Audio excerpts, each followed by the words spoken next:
ഒരു പ്രാവശ്യം കൂടെ നമുക്ക് ദൈവത്തിൻ്റെ സന്നിധിയിലായിരിക്കും കർത്താവ് ഇടയാക്കാണ്. ദൈവത്തെ സ്തുതിക്കാൻ വാഴ്ത്തുകയും ചെയ്യാം. നമുക്കൊരു മിനിറ്റ് പ്രാർത്ഥിക്കാം. പരിശുദ്ധനായ ദൈവമേ, പിതാവേ, നീ നല്ല തന്ന സമയത്തിനായിട്ട് നന്ദി പറയുന്നു. കർത്താവെ, നീ സഹായിക്കണം.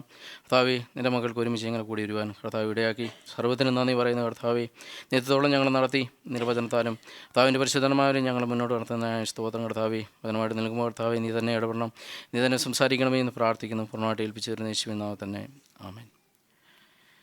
ദൈവത്തിൻ്റെ സന്നിധിയിൽ നമുക്ക് ഒരുമിച്ച് ആയിരിക്കാൻ കർത്താവ് ഇടയാക്കാനായിട്ട് നന്ദി പറയുന്നു. ദൈവം കഴിഞ്ഞ ആഴ്ചകളിലൊക്കെയും നമ്മളെ നടത്തി, നമ്മുടെ താഴ്ന്നിടത്തൊക്കെയും കർത്താവ് അവൻ നമ്മളെ വചനത്താലും പരിശുദ്ധാത്മാവിനാലും മുന്നോട്ട് നടത്തി. ഓരോ ദിവസവും നമുക്ക് വേണ്ട കാര്യങ്ങളെല്ലാം കർത്താവ് തന്നു. പ്രത്യേകം കഴിഞ്ഞ ചൊവ്വാഴ്ചകളിലും കഴിഞ്ഞ വെള്ളിയാഴ്ച പോലെ ഇന്നലെ വൈകിട്ടുമൊക്കെ നമ്മൾ ദൈവത്തിൻ്റെ വചനത്തിൽ നമ്മൾ കേട്ടു. നമ്മൾ എത്രമാത്രം പ്രാർത്ഥനയുടെ കാര്യത്തിലും ആ പരിശുദ്ധാത്മാവിൻ്റെ അഭിഷേകം നമ്മുടെ ജീവിതത്തിൽ എത്രമാത്രം ഉണ്ടായിരിക്കണം എന്നുള്ളതിനെ പറ്റിയൊക്കെ ഇന്നലെ നമ്മൾ കേട്ടു. നമ്മൾ എല്ലാവർക്കും കടന്നു വരുവാനും പ്രാർത്ഥിപ്പാനും ഒക്കെ കർത്താവ് നമുക്ക് അവസരങ്ങൾ തരുന്നു. അതിനായിട്ട് നന്ദി പറയാം.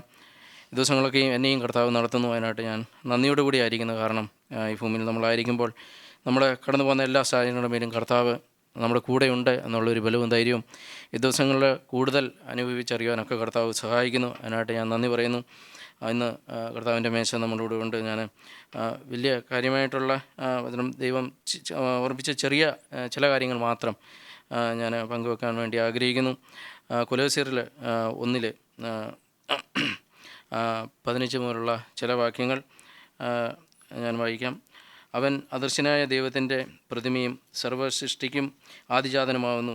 സ്വർഗ്ഗത്തിലുള്ളതും ഭൂമിയിലുള്ളതും ദൃശ്യമായതും അദൃശ്യമായതും സിംഹാസനങ്ങളാകട്ടെ, കർത്തൃത്വങ്ങളാകട്ടെ, വാഴ്ചകളാകട്ടെ, അധികാരങ്ങളാകട്ടെ, സകലതും അവൻ മുഖാന്തരം സൃഷ്ടിക്കപ്പെട്ടു. അവൻ മുഖാന്തരവും അവനായിട്ടും സകലതും സൃഷ്ടിക്കപ്പെട്ടിരിക്കുന്നു. അവൻ സർവ്വത്തിനും മുമ്പേ ഉള്ളവൻ, അവൻ സകലത്തിലും ആധാരമായിരിക്കുന്നു. അവൻ സഭ എന്ന ശരീരത്തിൻ്റെ തലയും ആകുന്നു. സകലത്തിലും അവൻ മുമ്പനാകേണ്ടതിന് അവൻ ആരംഭവും മരിച്ചവരുടെ ഇടയിൽ നിന്ന് ആദ്യമായി ഉയർത്തെഴുന്നേറ്റവനുമാകുന്നു. അവനിൽ സർവ്വ സമ്പൂർണതയും വസിക്കുവാനും അവൻ ക്രൂശിൽ ചൊരിഞ്ഞ രക്തം കൊണ്ട് അവൻ മുഖാന്തരം സമാധാനമുണ്ടാക്കി ഭൂമിയിലുള്ളതോ സ്വർഗത്തിലുള്ളതോ സകലത്തെയും അവനെക്കൊണ്ട് തന്നോട് നിർപ്പിപ്പാനും പിതാവിന് പ്രസാദം തോന്നി. ഇതിങ്ങനെ വായിച്ചു കഴിഞ്ഞപ്പോൾ ദൈവം ഇതൊക്കെയും എൻ്റെ ഹൃദയത്തോടെ ഇടപെട്ടപ്പോൾ അതിനകത്ത് എഴുതിയിരിക്കുന്ന ഒരു വാക്യം വളരെ എന്നെ ചിന്തിപ്പിച്ച ഒരു കാര്യം, അവൻ ക്രൂശിൽ ചൊരിഞ്ഞ രക്തം കൊണ്ട് അവൻ മുഖാന്തരം സമാധാനമുണ്ടാക്കി ഭൂമിയിലുള്ളതോ സ്വർഗത്തിലുള്ളതോ സകലത്തെയും അവനെക്കൊണ്ട് തന്നോട് നിരപ്പിപ്പാനും പിതാവിന് പ്രസാദം തോന്നി.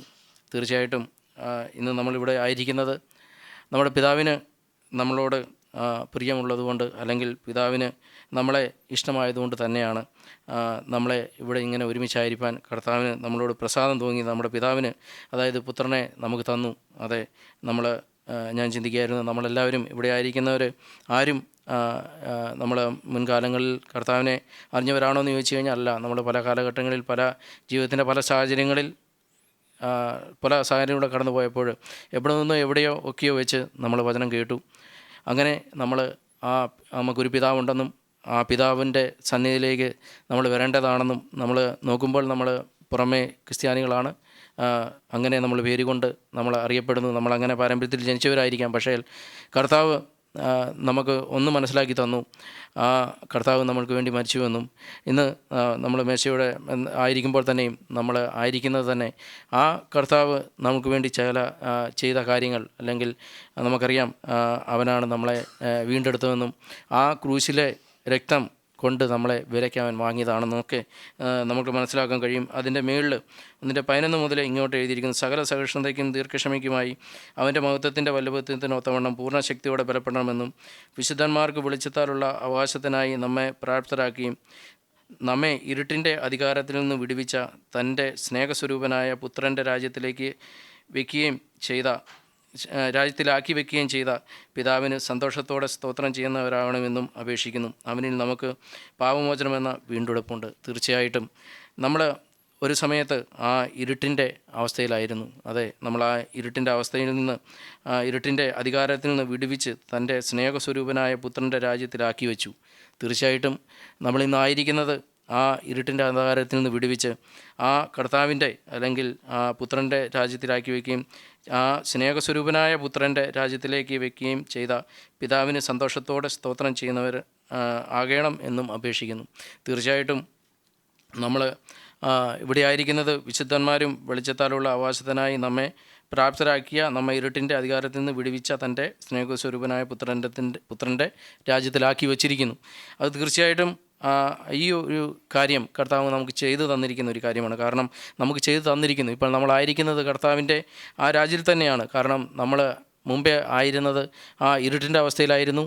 അവിടുന്ന് നമ്മളെ വിളിച്ച് കർത്താവ് തിരഞ്ഞെടുത്ത് നമ്മളെ ആ പുത്രൻ്റെ രാജ്യത്തിലാക്കി നമ്മളെ വെച്ചിരിക്കുന്നതിനായിട്ട് നമുക്ക് നന്ദി പറയാം. പലപ്പോഴും ഞാനും പലപ്പോഴും നമ്മുടെ ജീവിതത്തിനകത്ത് പല കാര്യങ്ങൾ കടന്നു പോകുമ്പോഴും നമ്മൾ പെട്ടെന്ന് പതറിപ്പോകുന്നവരും പെട്ടെന്ന് ചാഞ്ചലപ്പെടുന്നവരുമാണ്. പല കാര്യങ്ങൾ കാണുകയും കേൾക്കുകയും ചെയ്യുമ്പോൾ നമ്മുടെ ജീവിതത്തിൽ ഉണ്ടാകുന്ന ഒരു പ്രശ്നമാണ്.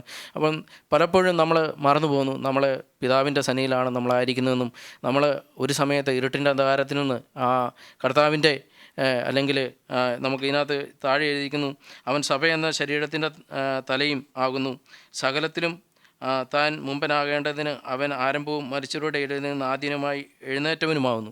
അതെ, അവൻ സഭ എന്ന ശരീരത്തിൻ്റെ തലയും ആകുന്നു, സകലത്തിലും അവൻ മുമ്പനാകേണ്ടതിന് അവൻ ആരംഭവും മരിച്ചവരുടെ ഇടയിൽ നിന്ന് ആദ്യമായി എഴുന്നേറ്റവനുമാകുന്നു. തീർച്ചയായിട്ടും നമ്മൾ പല കാര്യങ്ങളിലൂടെ കടന്നു പോകുമ്പോഴും ഇന്നലെ നമ്മൾ വചനമൊക്കെ കേട്ടപ്പോഴും നമ്മളിങ്ങനെ നമ്മൾ മനസ്സിലാക്കേണ്ട ഒരു കാര്യം, നമ്മൾ ശരിക്കും കർത്താവിൻ്റെ സന്നിധിയിൽ അല്ലെങ്കിൽ അവൻ നമ്മളെ വിളിച്ച് ആ സ്വർഗത്തിൻ്റെ അവകാശികളായിട്ട് നമ്മളെ ആ സ്വർഗരാജ്യത്തിലാണ് നമ്മളായിരിക്കുന്നത്. പലപ്പോഴും നമ്മുടെ ജീവിതത്തിൻ്റെ യാത്രയിൽ പല കാര്യങ്ങളും നമ്മളിതെല്ലാം അങ്ങ് മറന്നു പോകും. ഇനിയിപ്പോൾ എന്ത് ചെയ്യും? പക്ഷേ ഞാനും പലപ്പോഴും എൻ്റെ ജീവിതത്തിനകത്ത് വരുന്ന ഒരു കാര്യമാണ്. പക്ഷേ അപ്പോൾ തന്നെ കർത്താവ് നമ്മളെ ആ കർത്താവിൻ്റെ പരിശുദ്ധാത്മാവ് നമ്മളെ ഓർപ്പിക്കും, അങ്ങനെയല്ല, നമ്മൾ കർത്താവിൻ്റെ സന്നിധിയിലായിരിക്കുന്നു. പല കാര്യങ്ങളിലും കടന്നു പോകുമ്പോഴും അവിടെയൊക്കെയും നമ്മൾ മനസ്സിലാക്കേണ്ട ഒരു കാര്യം, നമ്മൾ കർത്താവിൻ്റെ സന്നിധിയിലാണ് ആയിരിക്കുന്നത്, അല്ലെങ്കിൽ കർത്താവിൻ്റെ മകനാണ്, കർത്താവിൻ്റെ മകളാണെന്നുള്ള ഒരു കാര്യം നമ്മളെപ്പോഴും ഓർമ്മിച്ചിരിക്കേണ്ട ഒരു കാര്യം തന്നെയാണ്.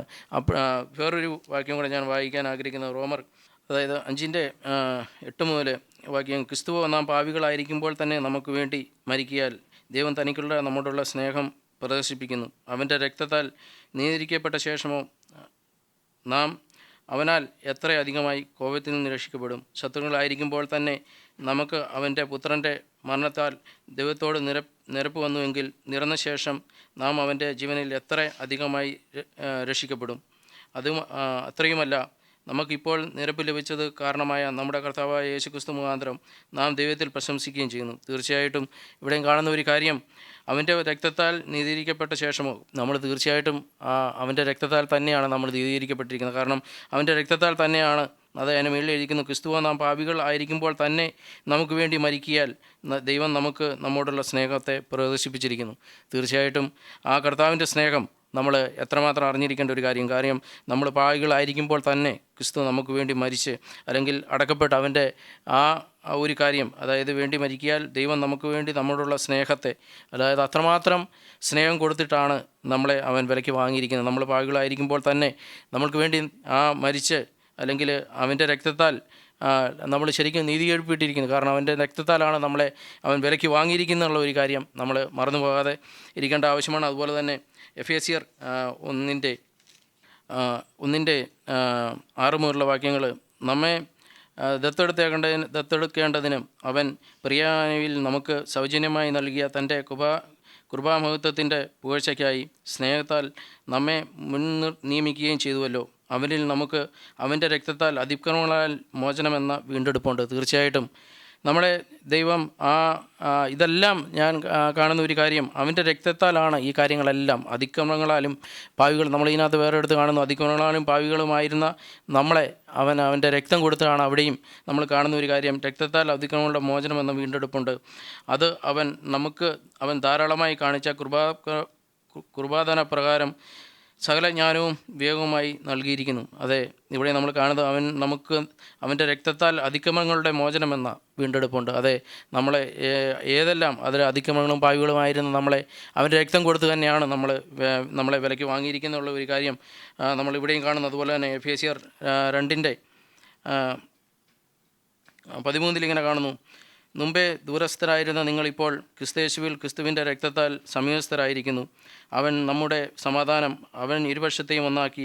ചട്ടങ്ങളും കൽപ്പനകളുമായ ന്യായപ്രമാണം എന്ന ശത്രുത്വം അവൻ ജഡത്തിൽ നീക്കി വേർപാടിൻ്റെ നടിച്ചു ഇടിച്ചു കളഞ്ഞതുകൊണ്ട് സമാധാനം ഉണ്ടാക്കിയതുകൊണ്ട് ഇരുപക്ഷത്തെയും തന്നിൽ ഒരേ പുതുമനുഷ്യനാക്കി സൃഷ്ടിക്കുവാനും ക്രൂശിൽ വെച്ച് ശത്രുത്വം ഇല്ലാതാക്കി. അതിനാൽ ഇരുപക്ഷത്തെയും ഏകശരീരത്തിൽ ദൈവത്തോട് നിരപ്പി പ്രാപിപ്പാനും തന്നെ അവൻ വന്ന് ദൂരസ്ഥായിരുന്ന നിങ്ങൾക്ക് സമാധാനവും സമീപത്തുള്ളവർക്ക് സമാധാനവും സുവിശേഷിച്ചു. അവൻ മുഖാന്തരം നമുക്ക് ഇരുപക്ഷക്കാർക്കും ഏകാത്മാവിനാൽ പിതാവിങ്കിലേക്കുള്ള പ്രവേശനമുണ്ട്. ആകയാൽ നിങ്ങൾ ഇനി അന്യന്മാരും പരദേശികളുമല്ല, വിശുദ്ധന്മാരും സഹപൗരന്മാരും ദൈവത്തിൻ്റെ ഭവനക്കാരും അത്രേ.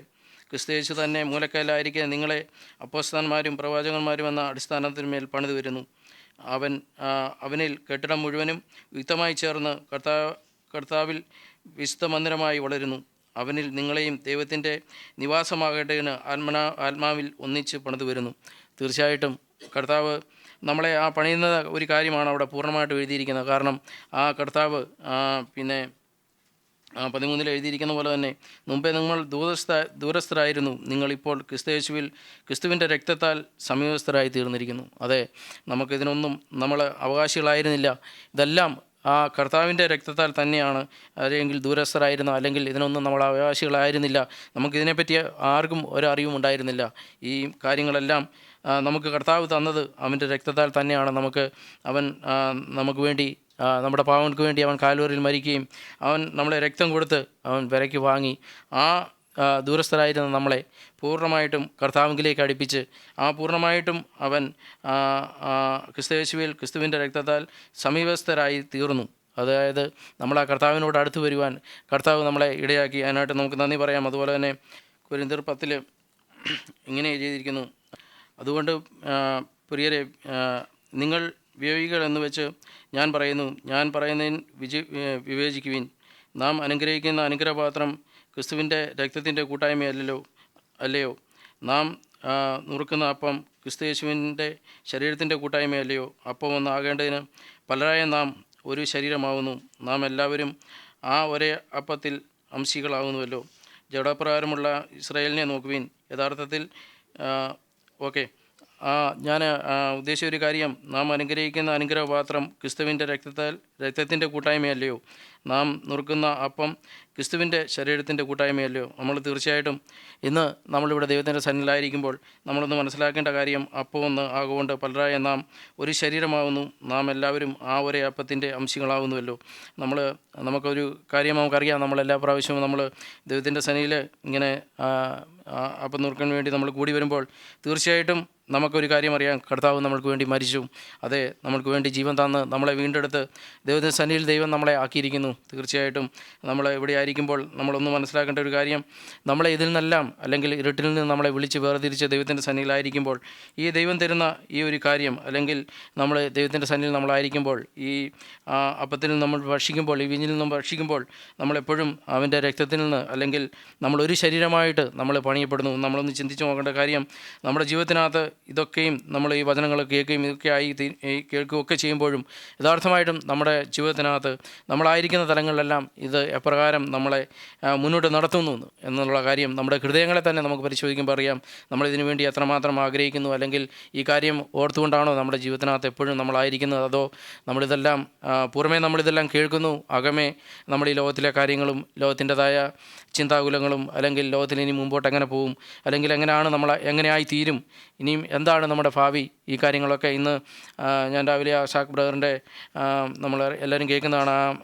ഇത് കേട്ട് കഴിഞ്ഞപ്പോൾ ഓരോ ദിവസവും ഞാൻ കേൾക്കുമ്പോൾ ഓരോ ദിവസവും വചനങ്ങൾ കേൾക്കുമ്പോൾ എന്നെ വളരെ ബലപ്പെടുത്തുന്ന ഒരു കാര്യം, നമ്മുടെ ജീവിതത്തിനകത്ത് നമ്മൾ മുമ്പോട്ട് പോകുമ്പോൾ കർത്താവിനെ നമ്മൾ യഥാർത്ഥമായിട്ടും രുചിച്ചറിയുക, അല്ലെങ്കിൽ നമ്മുടെ ഹൃദയത്തിൻ്റെ ഉള്ളിൽ യഥാർത്ഥമായിട്ടും ജീവനായി തീരുവാൻ തക്കണം. അല്ലെങ്കിൽ ജീവനാൽ എപ്പോഴും നമ്മൾ ഓരോ ദിവസവും കഴിയുന്തോറും നമ്മുടെ ഹൃദയം അവനിലേക്ക് തന്നെ ചാഞ്ഞുകൊണ്ട് അവൻ പറയുന്ന കാര്യങ്ങളെ, അല്ലെങ്കിൽ അവൻ പറയുന്ന പരിശുദ്ധാത്മാവിൻ്റെ സ്വരം നമുക്ക് എപ്പോഴും കേൾക്കുവാൻ കഴിയുന്നുണ്ടോ എന്നൊരു കാര്യം.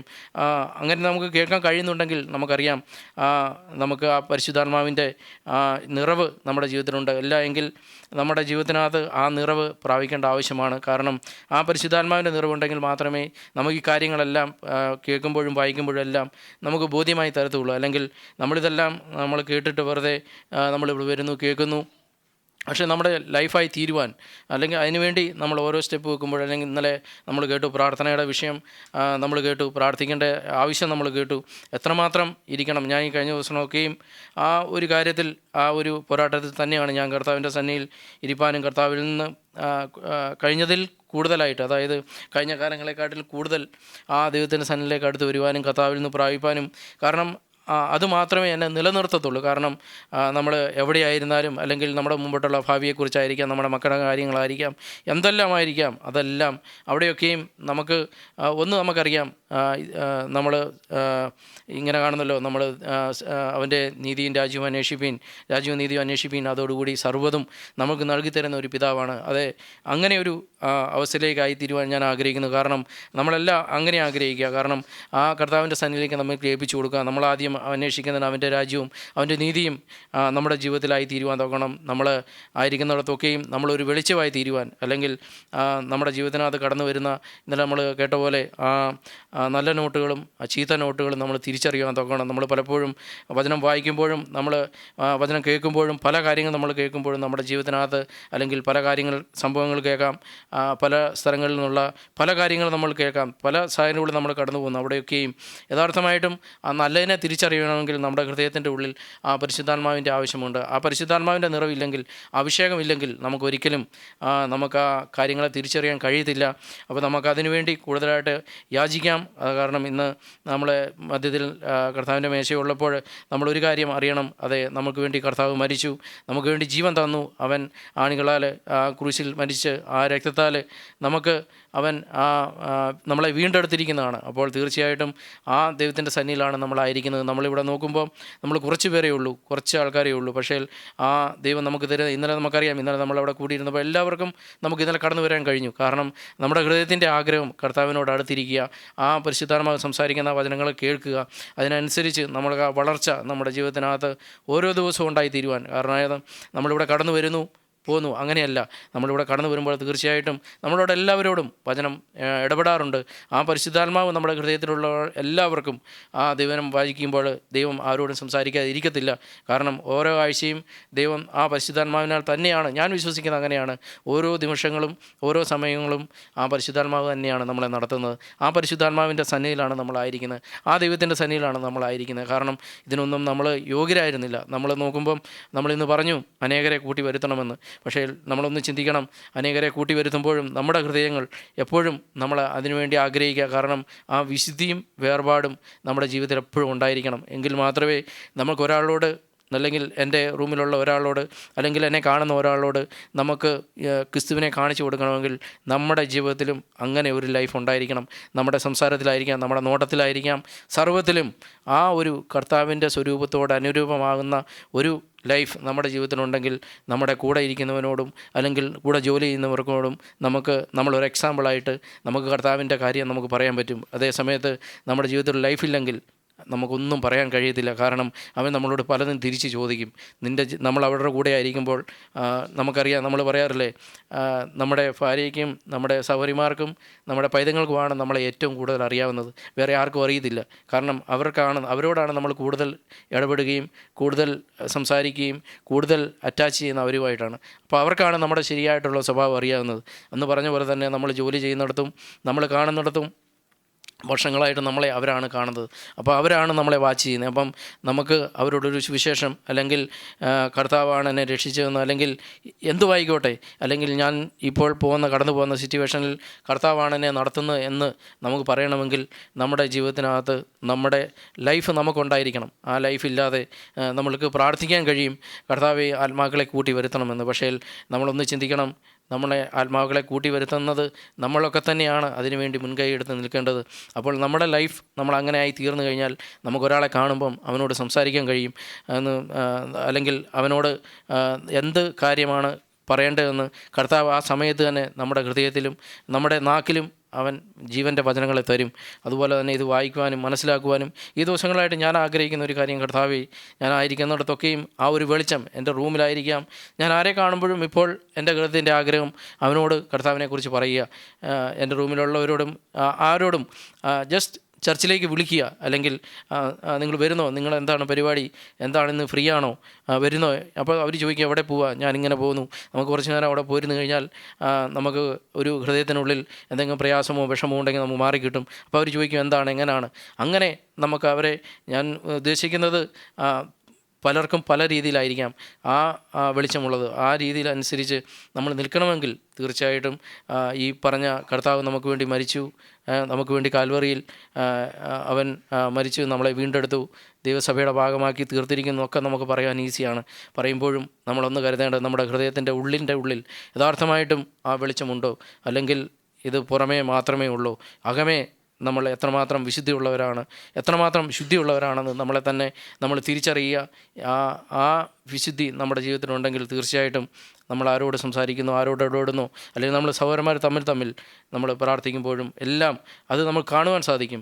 അപ്പം ദൈവം നമ്മളെ ധാരാളമായിട്ട് അനുഗ്രഹിക്കട്ടെ. കഴിഞ്ഞ ദിവസങ്ങളൊക്കെയും കർത്താവ് എന്നെ ബലപ്പെടുത്തി, അതിനായിട്ട് ഞാൻ നന്ദി പറയുന്നു. കാരണം എനിക്ക് വളരെ സന്തോഷമുണ്ട് ഓരോ ദിവസം മുന്നോട്ട് പോകും. കാരണം സന്തോഷം എന്ന് പറയുമ്പോൾ കർത്താവിൽ ഉള്ള സന്തോഷം. പലപ്പോഴും പല കാര്യങ്ങളും കടന്നു പോകുമ്പോൾ ബാഹ്യമായിട്ട് ഞാൻ നോക്കുമ്പോൾ പലയിടത്തും പല പ്രശ്നമുണ്ട്, പല രീതിയിലും വളരെ ടഫായിട്ടാണ് ഞാൻ പോകുന്നത്. പക്ഷേ കർത്താവിലേക്ക് നോക്കുമ്പോൾ ഞാൻ പൂർണ്ണ സന്തോഷമാണ്. കാരണം ഇതൊക്കെ ചിന്തിക്കുവാനും ഒക്കെ കർത്താവിൻ്റെ വചനത്തിലേക്ക് നോക്കുവാൻ കഴിയുന്നതൊക്കെ അങ്ങനെയുള്ള പ്രഷറും അങ്ങനെയുള്ള ടെൻഷനും കാര്യങ്ങളൊക്കെ വരുന്നതുകൊണ്ട് എനിക്ക് കർത്താവിൻ്റെ അടുത്തേക്ക് ഓടിച്ചെന്ന്, പിതാവേ, അതെ, ഞാൻ എന്ത് ചെയ്യണം, എങ്ങനെ ആയിരിക്കണം കർത്താവെ, മുമ്പോട്ട് പോകാൻ കഴിയുന്നില്ലെന്ന് എനിക്ക് എൻ്റെ കർത്താവിന് ഈ കഴിഞ്ഞ ദിവസമൊക്കെയും ഞാൻ ചിന്തിച്ച ഒരു കാര്യമായിരുന്നു. ഇത്ര പ്രഷർ കൂടിയിട്ടാണ് എനിക്ക് എൻ്റെ കർത്താവിനെ കൂടുതൽ കുറച്ചുകൂടെ കർത്താവിലേക്ക് അടുത്ത് വരിക. ഞാൻ ഒന്നും ആയിട്ടില്ല എന്ന് ഞാൻ ഇപ്പോഴും കർത്താവിൻ്റെ സന്നിധിയിൽ എന്നെ തന്നെ ഏറ്റി പറയുന്നു. പക്ഷേ ഓരോ പ്രഷറുകളും ഓരോ പ്രശ്നങ്ങൾ കടന്നു വരുമ്പോഴും ഞാൻ എൻ്റെ കർത്താവിനോട് അടുക്കുവാൻ കഴിയുന്നുണ്ട്. അത് തന്നെയാണ് ഞാൻ വിശ്വസിക്കുന്നു. അത് എന്നെ കർത്താവ് സ്നേഹിക്കുന്നതുകൊണ്ടാണ്.